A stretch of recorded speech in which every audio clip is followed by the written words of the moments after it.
Ok, vamos a Santiago, capítulo 3, versículos del 13 al 18. Santiago 3, 13 al 18. Hoy vamos a continuar desarrollando la serie de Santiago que hemos iniciado ya hace algunas semanas. Toca el tema número 11 que se llama así: ¿eres un cristiano sabio? Si usted se ha dado cuenta, hermanos, casi todos los títulos de los mensajes que he estado utilizando para este libro de Santiago, todos esa manera de pregunta. ¿Qué chismea tu lengua de ti? ¿Se acuerda el de la semana pasada? ¿Sabe por qué lo estoy haciendo a manera de pregunta? Para que respetar el propósito del libro de Santiago. Santiago escribe su carta para que los cristianos se examinen a sí mismos y determinen y se den cuenta si están llevando un cristianismo real, un cristianismo verdadero, o es simplemente palabras que se las lleva el viento. Y hermanos, nosotros tenemos que estar muy alerta y muy observadores de nuestra vida espiritual, porque hay claras señas de cuando una persona está en Cristo y cuando una persona dice estarlo, pero está lejos de Él.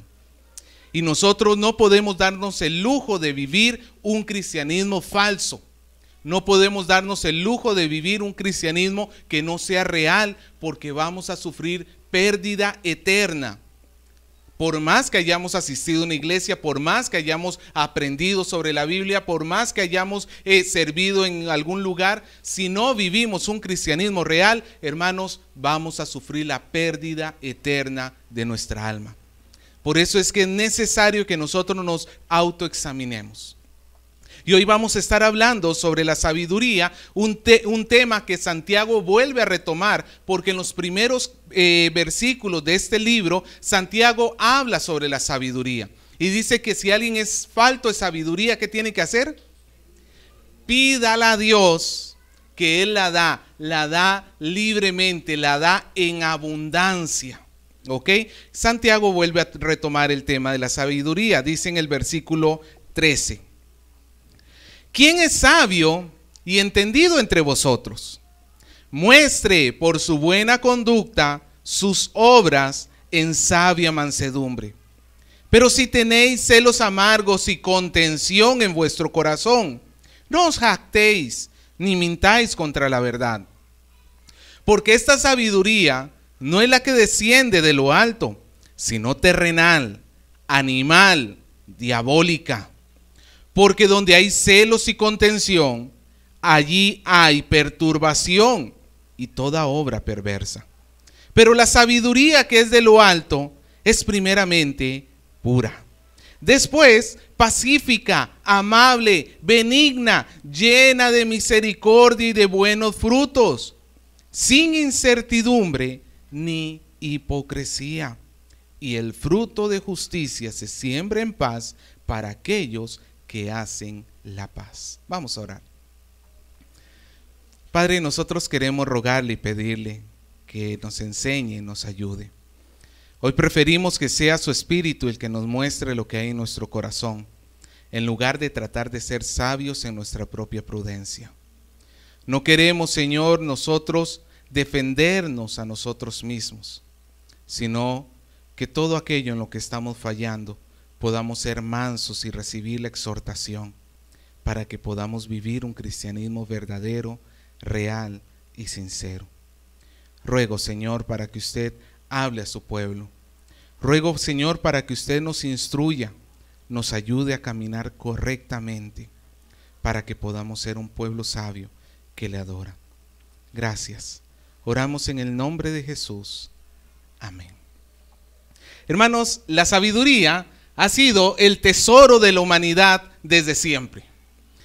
Nosotros hoy vivimos en base a la sabiduría de los hombres antiguos. Lo que nos diferencia, de una de las cosas que nos diferencia a todo el resto de la creación, es que la sabiduría de la creación, por ejemplo, los animales, no es acumulativa como la de los seres humanos, o por lo menos no en la medida. Nosotros tenemos capacidad de raciocinio. Nosotros vamos aprendiendo de las experiencias pasadas, vamos haciendo descubrimientos y todo eso se lo vamos pasando a la siguiente generación, quien va aportando y aportando el conocimiento a tal punto, hermano, que el nivel del conocimiento que se tiene hoy es increíblemente grande. Y una muestra de esto, por ejemplo, es Internet. Usted en Internet, hermano, encuentra de todo, es todo un universo de conocimiento. No todo es bueno, ciertamente, pero hay de todo. Eso muestra, hermano, la capacidad que tiene el hombre y el interés que tiene el hombre por la sabiduría. A nadie le gusta pasar por tonto, ¿no? A nadie le gusta pasar por tonto. Nos gusta hasta cierto punto, pues, buscar y conocer y saber y entender. Ahora, cuando usted piensa en sabiduría, de repente se le ocurre algo parecido a esto. No sé si lo logra entender. Es una pared de un consultorio, quizás de un médico, tapizada con títulos universitarios y de cursos y de seminarios y de doctorados y de maestrías y de escuelas de posgrado. Usted entra a un consultorio de un médico que tenga tal cantidad de títulos, ¿cómo se sentiría usted? Seguro, porque tú dices, una persona que conoce tanto debe ser bueno. Nosotros asociamos la sabiduría con el conocimiento en sí. Y usted dirá, pero pastor, ¿no es eso? Sí y no.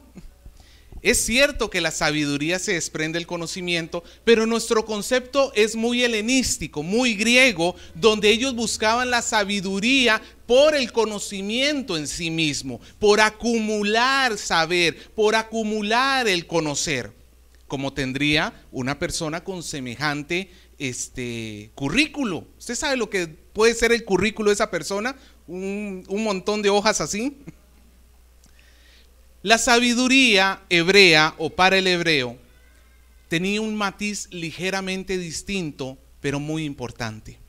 La sabiduría del hebreo, hablando de un médico, más que medirse por la cantidad de títulos, se vería algo así.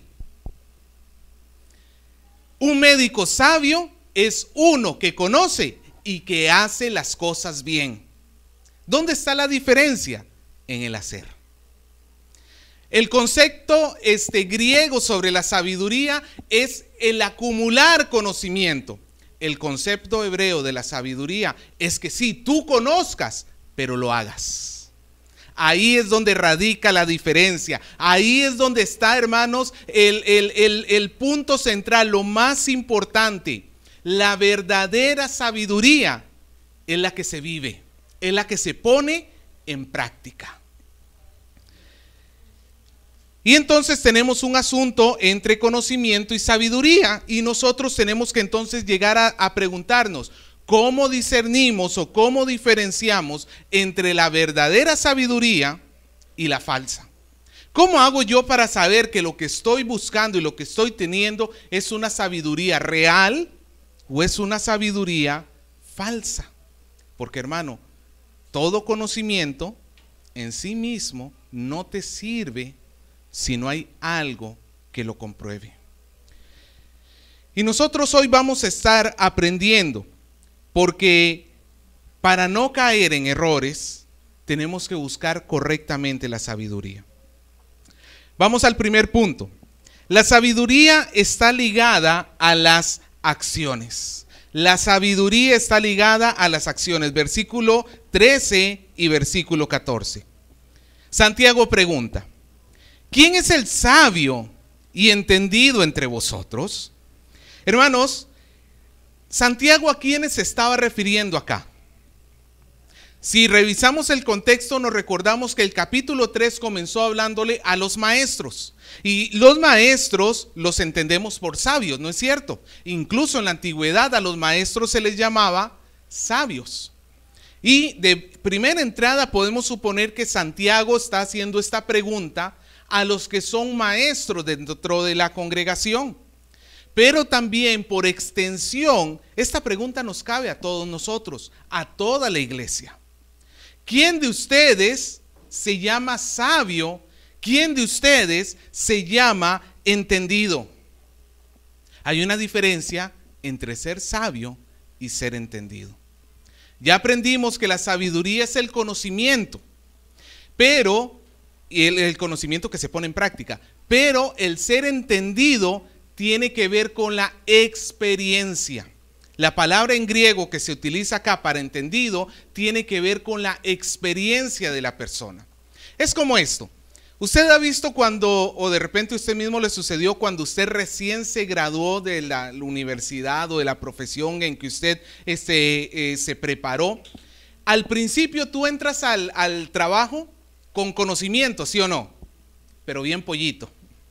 Lo que le llaman unos pulpines. Bien pollito. ¿Conoces? Sí. ¿Tienes experiencia? No. La experiencia te la da la práctica, el poner a hacer lo que conoces. Y Santiago nos está desafiando y nos está preguntando, pues, ¿quién tiene conocimiento y quién tiene práctica? Porque nuestra meta, hermano, no solamente es llegar a conocer. Nuestra meta es llegar a ser experimentados, a tener experiencia en cuanto a las cosas de Dios. En Hebreos 5:14, el escritor de Hebreos dice, pero el alimento sólido es para los que han alcanzado madurez, para los que por el uso, vea la expresión, por el uso, tienen los sentidos ejercitados en el discernimiento del bien y el mal. En otras palabras, este versículo dice que cuando tú conoces lo que es el bien y el mal, ya conociste, ya eres un poquito más sabio, ¿cierto? Ahora, ¿qué te toca hacer? Usarlo. Pones en práctica ese conocimiento. Cuando te ves tentado, dices no. Y cuando sabes que algo es la voluntad de Dios, dices sí. Cuando tú comienzas a usar ese conocimiento que tienes, vas alcanzando madurez, vas alcanzando experiencia. Y es que, hermano, nos estamos conformando en conocer y no vivir. ¿Usted sabe cómo es un renacuajo? ¿Alguna vez ha cazado usted renacuajos en algún viaje de colegio? El renacuajo, que es la ranita bebé, es un ser bien interesante porque es una cabeza grande, bueno, obviamente chiquito, pero es una cabeza grande y una colita. Donde su colita es mucho más grande, su cabeza es mucho más grande que su colita. Y algunas veces nosotros nos comportamos de esa manera. Nosotros queremos aprender de Dios, amén. Queremos conocer, estamos en el instituto, estamos en casas de oración, venimos a la iglesia, vamos conociendo, leemos todos los días, pero ese conocimiento se nos está quedando aquí nomás. No está llegando a ser parte, vida en nosotros, no está llegando a desarrollarse en nuestra vida, en nuestro día a día, porque parecer santos aquí adentro es muy fácil. Pero el asunto es, ¿cómo te muestras tú? ¿Cómo pones en práctica la palabra tú mientras estás en el trabajo?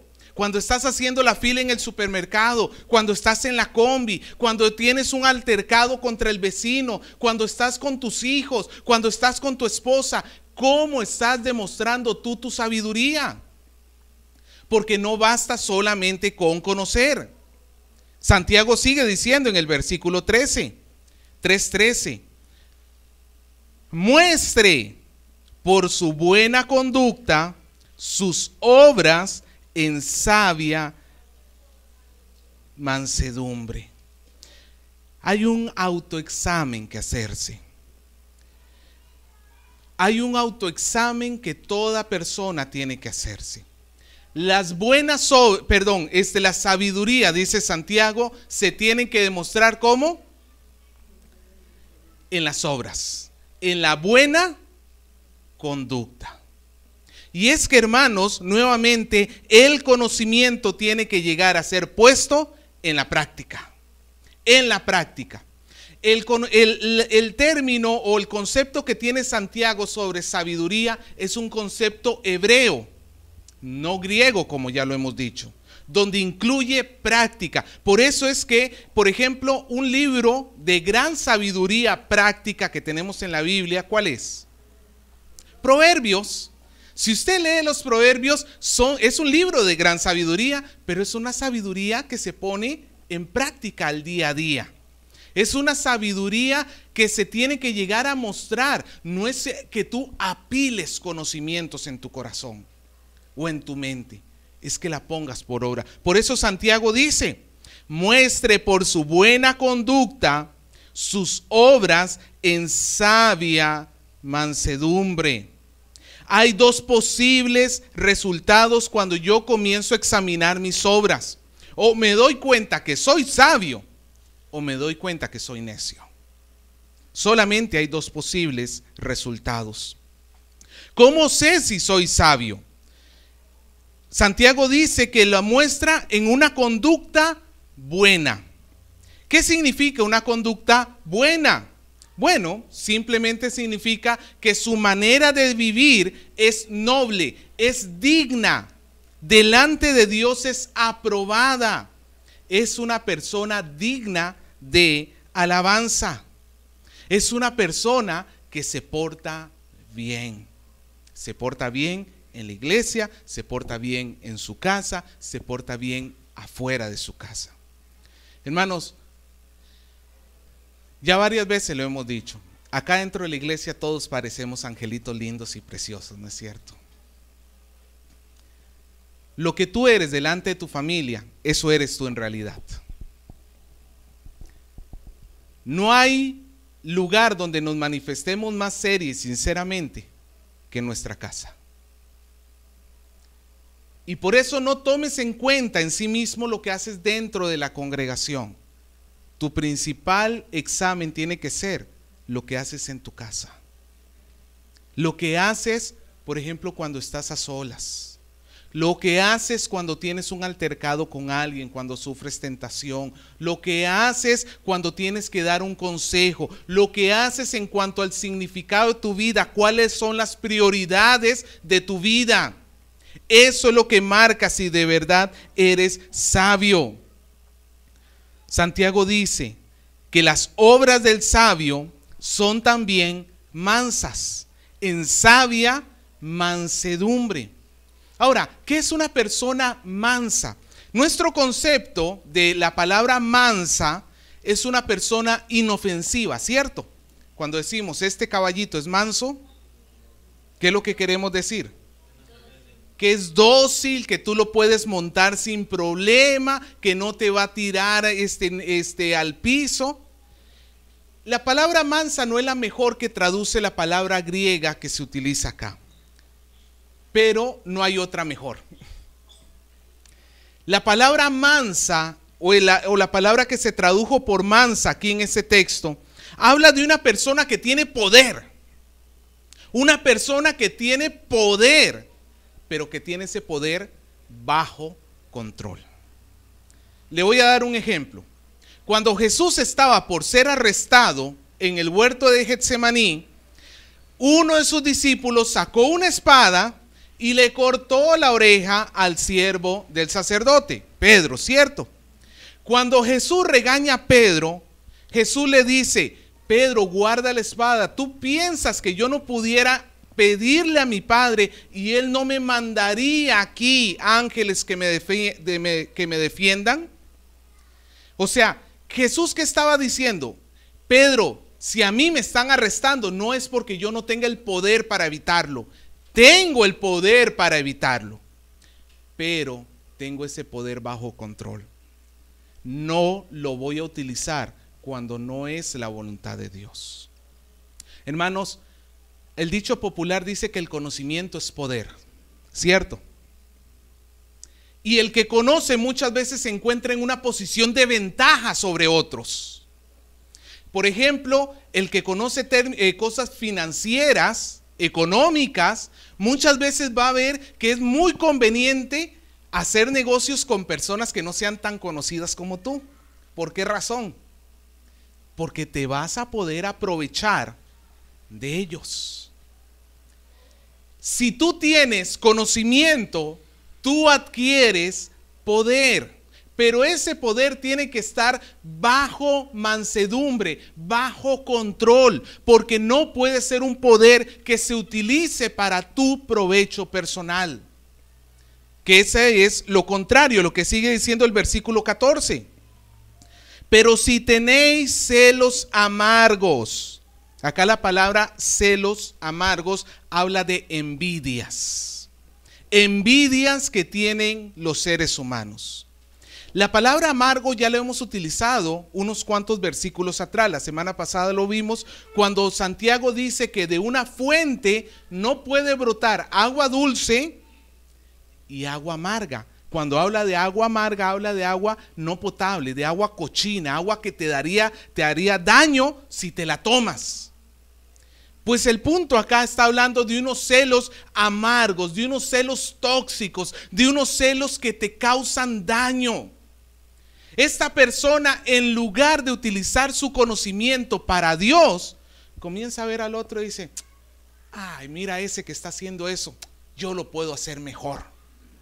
Yo puedo hacerlo mejor. Una vez, creo que les conté de la iglesia que vengo en Costa Rica, mi mejor amigo de esa iglesia, él era bajista, pero no era el bajista principal de la iglesia, o sea, tocaba el bajo, pero no era el bajista principal, había otro. Y un día en el ensayo de alabanza, yo estaba así viendo el ensayo y se me acerca a él y me dice, yo no sé ni para qué lo tienen a él cuando yo lo hago mejor. De repente sí lo hacía mejor, era más sabio con el bajo, pero ¿para qué está utilizando ese conocimiento? Orgullo, celos, envidia, codicia. Hermanos, cuando el conocimiento que tú tienes lo utilizas para compararte con otros y menospreciar a otros porque tú te sientes mejor, tú te sientes más capacitado, tú te sientes más grande, ese no debería estar ahí, ese puesto debería ser mío, esos son celos amargos. Y continúa diciendo, pero si tenéis celos amargos y contención, esta palabra contención que se traduce por contención, en otras traducciones se dice por ambición personal. Una codicia, una ambición, un deseo de tener lo que no te corresponde. Es una violación al mandamiento número 10, no codiciarás. Es un mandamiento a la ley real. Amarás a tu prójimo como a ti mismo. Es una contención, un deseo de tener lo que no es tuyo. Y entonces, hermano, la persona comienza a utilizar su sabiduría de una manera pecaminosa. Usted ha visto personas que son no sabias, astutas. Lo vemos, por ejemplo, en la política, mucho. Cuando una persona puede idearse todo un plan, conoce muchísimo, sabe cómo se va a comportar las personas, si él mueve determinado hilo, por decirlo así, hablando de política, sabe cómo se va a remecer todo el asunto. Y entonces con mucha astucia arma su plan para sacar provecho personal. Una figura de los cuentos infantiles sobre la astucia es el zorro, ¿cierto? Siempre vemos al zorro como el astuto, como aquel que conoce, pero utiliza ese conocimiento para sacar provecho para él.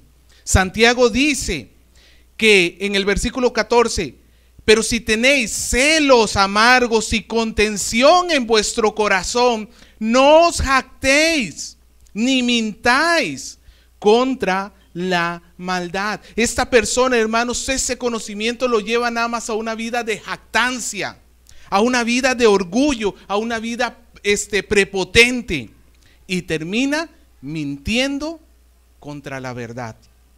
Esta expresión, mintiendo contra la verdad, tiene varios matices. mintiendo contra la verdad del Evangelio, porque el Evangelio nos manda a vivir amando al prójimo. Pero esta persona, ¿qué está haciendo? Está pecando contra su prójimo. La verdad también puede ser entendida como el Espíritu Santo, que revela la verdad de Dios en el corazón de los hombres. Como Ananías, que mintió al Espíritu de Dios y pecó y pereció en ese momento. La Biblia nos advierte seriamente que nosotros podemos llegar a contristar al Espíritu Santo. Y eso es lo que sucede muchas veces cuando el creyente, el cristiano, no vive una sabiduría real y verdadera. El espíritu que está en él comienza a contristarse y esta persona comienza a caminar cada vez más en la carne. Y la evidencia queda en eso, en la obra de la carne que está teniendo, en los pecados que está teniendo. Y eso nos lleva a nuestro segundo punto. El pecado es evidencia de una falsa sabiduría. El pecado es evidencia de una falsa sabiduría. Si la sabiduría está ligada a las acciones del hombre, la falsa sabiduría se manifiesta en una vida de pecado. Versículo 15, sigue diciendo Santiago, porque esta sabiduría, la sabiduría que lleva celos amargos y contención, la sabiduría que lleva a la jactancia y a mentir contra la verdad. Esta sabiduría, dice Santiago, no desciende de lo alto. ¿De dónde viene esta sabiduría? Santiago ha dicho que la sabiduría, en el capítulo 1, versículo 4, que la sabiduría verdadera desciende de Dios. Si alguno es falto de sabiduría, pídala, que el Padre la da. Y entonces está la figura como si Dios derramara sabiduría, como cae la lluvia sobre la tierra, así Dios derrama sabiduría sobre los hombres. La sabiduría de Dios desciende de lo alto. Pero Santiago dice, esta sabiduría que es pecaminosa no desciende desde lo alto. ¿El contraste cuál sería? Si no viene de lo alto, viene de lo bajo. Si no desciende, sube. Y es una forma de expresarse que esta sabiduría no tiene su origen en Dios, sino en el pecado, como va a seguir aclarando Santiago. Dice, esta sabiduría no desciende de lo alto, sino que es, en primer lugar, ¿de dónde viene? Es terrenal. ¿Su origen dónde está? No es en Dios. No es en Dios. Su origen es en esta tierra y se ocupa solamente de cosas de esta tierra. Una sabiduría de una persona pecaminosa. La persona que utiliza su sabiduría mal no está pensando en la vida después de este mundo. No está pensando en el cielo. Está pensando en cómo me beneficio en este mundo. Cómo le saco provecho a lo que conozco. Cómo obtengo más. Cómo sacio mi placer. Cómo obtengo lo que quiero. Cómo satisfago este deseo. Es una sabiduría que se encarga solamente de pensar y quedarse en este mundo. No va más allá. En segundo lugar nos dice que no solamente es terrenal, sino, ve hermano, eso es una expresión fuerte. Que te digan que tu sabiduría es animal, de bestias, de bestias. Bueno, en realidad la mejor traducción sería natural, ya suena más bonito. Pero no quita lo grave de la situación. ¿Qué quiere decir esto? Una sabiduría que es animal o natural. Significa que la persona solamente está interesada en satisfacer sus deseos, sus instintos, aún sus bajos instintos. Esta persona no está interesada en cumplir la voluntad de Dios, la voluntad del Espíritu Santo. Está más interesado en satisfacer sus deseos egoístas, su envidia, su jactancia, su orgullo. Es como esto, hermanos. Nuevamente tengo que mencionar a Perry como ilustración. Perry es la perrita de mi cuñado, que ya es tercera semana que se está quedando con nosotros. Y después de mucho examinarla me he dado cuenta de una cosa. Por alguna razón, a Perry, a la perrita, Dios no le dio cerebro, Dios le dio otro estómago en la cabeza. Porque todo lo que hace esa perrita es pensar en comida. Todo lo que hace es pensar en comida. Tú le das de comer, se lo devora en 2 bocados y sale corriendo para que le des más. La llevas a la calle, va olfateando todo y todo cuanto encuentra se lo come.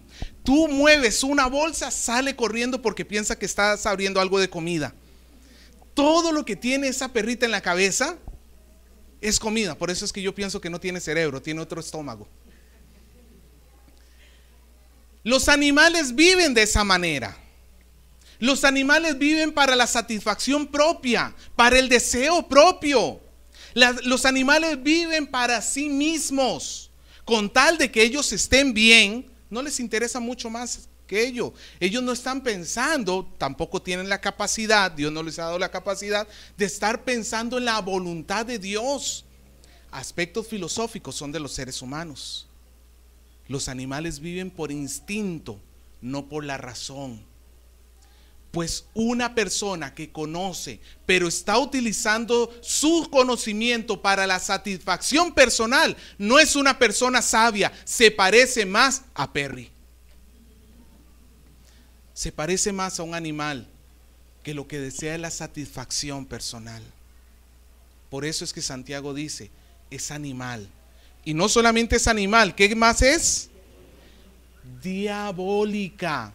Aunque la mejor palabra no sería diabólica, sino sería demoníaca. Pero no quita el sentido del pasaje. ¿Se acuerda? Es la segunda vez que Santiago menciona, o la tercera vez que Santiago menciona a los demonios o al diablo. La primera vez dijo que los demonios creen en Jesús y aún tiemblan, hablando de la falsa fe, ¿cierto?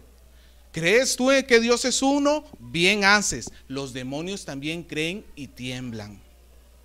En segundo lugar, lo vimos en la lengua también, cuando dice que el infierno inflama la lengua. En otras palabras, el poder de una lengua destructiva se encuentra en el mismo infierno. Satanás es el aliado del deslenguado. Y ahora nos dice la tercera participación del demonio. En la vida, no estamos hablando del mundo, en la vida de los creyentes. Una persona que vive con una astucia maliciosa, esa astucia no la ha recibido de parte de Dios, sino que la ha recibido del mismo Satanás. Está escuchando la voz de Satanás y está permitiendo que su lengua hable cosas de Satanás. Esa jactancia que tiene no es fruto del Espíritu, es obra de la carne. Y hermano, véalo así, que Satanás hable mentira a la humanidad, eso es algo malo, ¿cierto? Que el mundo hable las mentiras de Satanás es algo muy, muy malo, ¿cierto? Pero que la iglesia esté hablando cosas de Satanás, esté utilizando el conocimiento de Dios para hacer la obra de Satanás en la tierra, eso es una aberración. Eso es una aberración. Eso es algo terrible delante de Dios, que tú utilices el conocimiento del Altísimo para el provecho personal. Eso es algo terrible delante de Dios. Y nuevamente recalco, Santiago le está escribiendo aquí, no al mundo, a la iglesia. Su naturaleza entonces de la falsa sabiduría es que no desciende de lo alto, es terrenal, es animal, es diabólica. ¿Y cuál es el fruto que produce? Versículo 16. Porque donde hay celos y contención, donde hay esa jactancia, esa envidia, esa ambición personal, ¿Cuál es el fruto? Perturbación y toda obra perversa. La palabra perturbación tiene que ver con el caos, con el desorden. Tiene que ver mucho con la palabra que nosotros entendemos como anarquía. ¿Sabe lo que es la anarquía? Un estado donde no hay ley. Cada uno hace lo que bien le parece, como en el tiempo de los jueces. La cuestión es que la sabiduría falsa la vas a detectar porque esa persona no va a tener orden en su vida, va a tener caos en su corazón, va a tener caos en las relaciones con los demás, va a tener caos en todo lo que tiene. Por eso es que nosotros tenemos que estar muy alertas, hermanos, cómo estamos viviendo, porque el caos, el desorden en nuestra vida, la irresponsabilidad, la impuntualidad, la dejadez, la negligencia, la vagabundería, todas estas cosas no provienen de una sabiduría que viene de lo alto, sino de una sabiduría terrenal, animal y diabólica. Porque donde hay contención, celos y contención, allí hay perturbación y toda obra perversa. Todo tipo de malos pensamientos, todo tipo de malos comportamientos. En otras palabras, hermano, por los frutos los conoceréis. Pastor, yo conozco mucho en la iglesia, yo ya me sé la Biblia completa. Muéstralo. Muéstrame tu fe a través de tus obras. Porque si tus obras son pecaminosas, la sabiduría que dices tener de Dios no proviene de Dios. Pero por el contrario, la virtud, y este es nuestro tercer punto, la virtud es muestra de sabiduría de Dios. Versículo 17. Pero, dice Santiago, la sabiduría que es de lo alto es primeramente pura, después pacífica, amable, benigna, llena de misericordia y de buenos frutos, sin incertidumbre ni hipocresía. Vamos a hablar rápidamente sobre esto porque es una lista un poquito larga. Santiago dice que la sabiduría que viene de Dios, en primer lugar, ¿cómo es? Pura. Significa, hermanos, esa palabra primero pura significa que es una característica que no le puede faltar. La sabiduría que viene de Dios es pura. ¿Qué significa puro? Algo sin mácula, algo limpio, algo que no tiene contaminación. Santiago ya nos dijo en el final del capítulo 1 que la religión pura y sin mácula delante de Dios es que nosotros refrenemos nuestra lengua de hablar mal, ayudemos al necesitado y nos guardemos de la contaminación del mundo. La verdadera sabiduría, hermano, no te lleva a hacer cosas impuras, no te lleva al pecado. Dios no alienta a sus hijos a que pequen. Si tú utilizas tu astucia para pecar, porque somos buenos para eso, hermano, valgan verdades. Cuando queremos pecar, ¿no nos armamos todo un plan bien elaborado en la cabeza? ¿Proviene de Dios esa sabiduría? No. La sabiduría de Dios es pura. Y luego nos da tres grupos diferentes. El primer grupo, que tiene que ver con características del corazón, nos dice que es pacífica, amable y benigna. Pacífica significa que es una persona que busca la paz. El verdadero sabio no es el que utiliza su sabiduría para humillar a los demás y demostrarse a sí mismo más que los demás, sino que utiliza su sabiduría para unirse, para atraer unidad, para buscar la paz. Como tiene paz con Dios, puede tener paz con su prójimo. En segundo lugar, nos dice que es amable. Esta palabra amable significa justo y razonable. Significa una persona que por un lado puede ser sometido a presión y nunca va a maltratar a otros.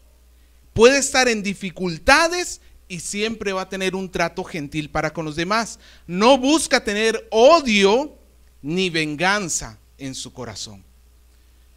El que quiera vengarse, esa sabiduría no viene de Dios. Si tú le quieres, esposa, echarle más sal al plato de tu esposo para que esté bien salado en venganza por lo que te hizo, esa astucia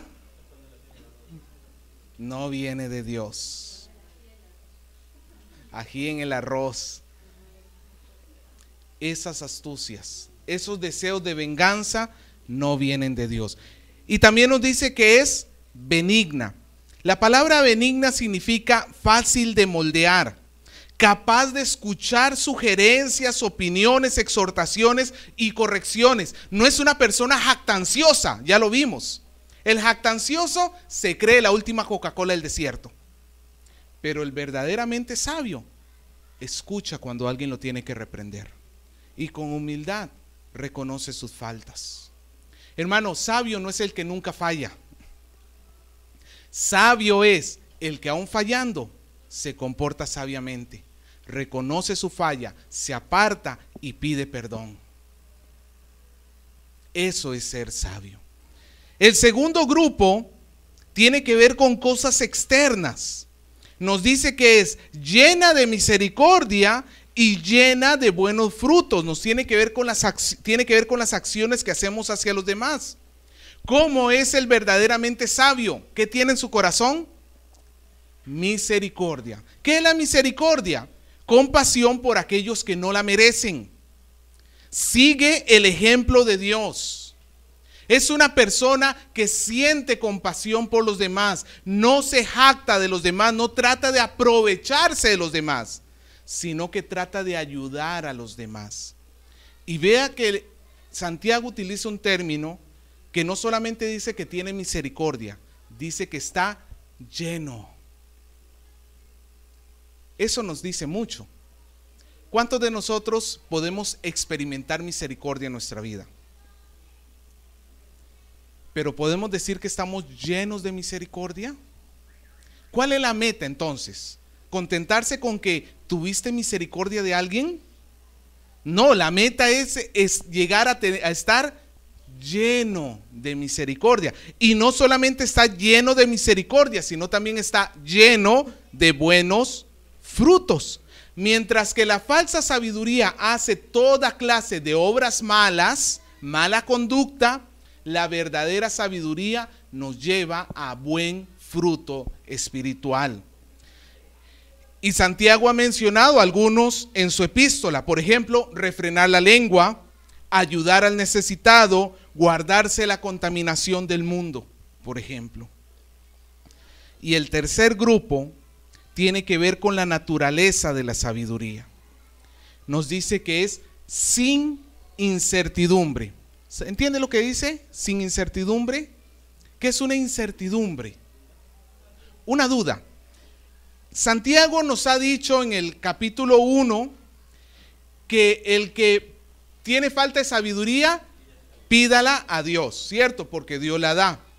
Pero sigue diciendo en el versículo 5, perdón, en el versículo 6, 1:6, pero pida con fe, no dudando nada, porque el que duda es semejante a la onda del mar que es arrastrada por el viento y echada de una parte a otra. Nos habla de una persona que en lugar de ser sabio es inestable. Hoy quiere estar con Dios, mañana no. Hoy va a hacer las cosas en obediencia a Dios, pero después ya no quiere, porque no le conviene, porque quiere hacer las cosas a su manera. La palabra dice que la verdadera sabiduría no tiene esa incertidumbre.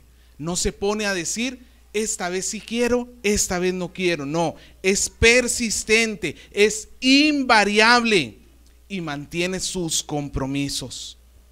Y en último lugar nos dice que no solamente es sin incertidumbre, sino también que no tiene, ¿está conmigo? Hipocresía, sin hipocresía. Esto significa, hermano, que es transparente. La persona sabia Por eso digo, la reconoces en su casa. La mejor persona para decirte si eres sabio o no es tu familia. Porque aquí adentro todos nos vemos bien peinaditos. Pero en la casa mostramos quiénes somos. ¿Y cuál es el fruto de esta verdadera sabiduría? Versículo 18. Y el fruto de justicia se siembra en paz para con aquellos que hacen la paz. Esto suena un trabalenguas. No es muy fácil este versículo, pero quiere decir algo parecido a esto. Imagínate la justicia, el obrar bien, el hacer lo que es justo, como si fuera un fruto. ¿Ok? Ese árbol nace de una semilla. Para que esa semilla germine, la persona tiene que sembrarlo en paz. Cuando la persona siembra en paz la semilla de la justicia, entonces va a tener un árbol de justicia y su fruto va a ser justicia. ¿Qué quiere decir todo esto? Vimos que la falsa sabiduría trae caos. Lo contrario al caos, ¿qué es? La paz. En lugar de enemistades, pleitos, celos, iras, contiendas, disensiones, divisiones, la verdadera sabiduría une, ya lo vimos, ¿se acuerda? Une, trae paz, es pacífica. ¿Por qué es pacífica? Porque no está buscando su beneficio propio, está buscando la voluntad de Dios. Y cuando se busca la voluntad de Dios, en términos generales, en la iglesia, siempre va a haber paz. Aunque uno que otro siempre se va a revelar aún a la voluntad de Dios, pero eso ya es tema de otra conversación. En términos generales, una persona que busca la sabiduría y busca la paz, aún aunque esté errado, cuando escuche la reprensión, va a corregirse. Y su ánimo siempre va a ser paz. Esa paz va a hacer que él pueda vivir de una manera justa en su vida. Porque estamos hablando que la sabiduría se tiene que demostrar en las obras. Si tú quieres demostrar en tus obras que tienes sabiduría, necesitas también vivir en paz con otras personas. La sabiduría, la paz y la justicia son un solo paquete. Quien no tenga sabiduría no va a tener ni paz, ni va a poder vivir una vida justa. Son parte de un solo paquete. Termino con esta reflexión, hermanos. La sabiduría, entonces, no es meramente conocimiento. La sabiduría tiene que ver con las acciones. Y esto es muy bueno, porque significa que sabio en Dios no es aquel que conoce mucho, sino aquel que lo que conoce lo pone en práctica. Puede haber personas acá que conozcan menos que otros, pero sean más sabios que esos. Suena contradictorio, como yo sé menos, pero soy más sabio. Porque hay algunos que tienen mucho conocimiento, pero no lo viven. No lo ponen en práctica. Y hay otros que tienen poquito conocimiento, pero lo viven. Ese que tiene poquito conocimiento, pero lo vive, es más sabio que el que tiene mucho conocimiento, pero no lo vive. Lo maravilloso de la sabiduría, hermanos, es que no se trata de acumularla para que recién te llamen sabio. Se trata de vivirla. ¿Tu familia logra notar esos cambios en tu vida? ¿Logra notar que tú estás viviendo de una manera más sabia? Porque no toda sabiduría viene de Dios. La sabiduría pecaminosa, la falsa sabiduría, su fruto lo vas a diferenciar porque trae pecado a tu vida. Buscas tu deseo, buscas satisfacerte a ti mismo. Pero la sabiduría que viene de Dios es para hacer la voluntad de Dios y trae paz para con los hombres. ¿Qué tipo de sabiduría tienes? ¿Eres un cristiano sabio? Y más aún, ¿qué tipo de sabiduría quieres hoy pedirle a Dios? Porque, hermanos, la fuente de toda sabiduría es Dios. ¿Está alguno falto de sabiduría? Pídala a Dios, que Él la va a dar.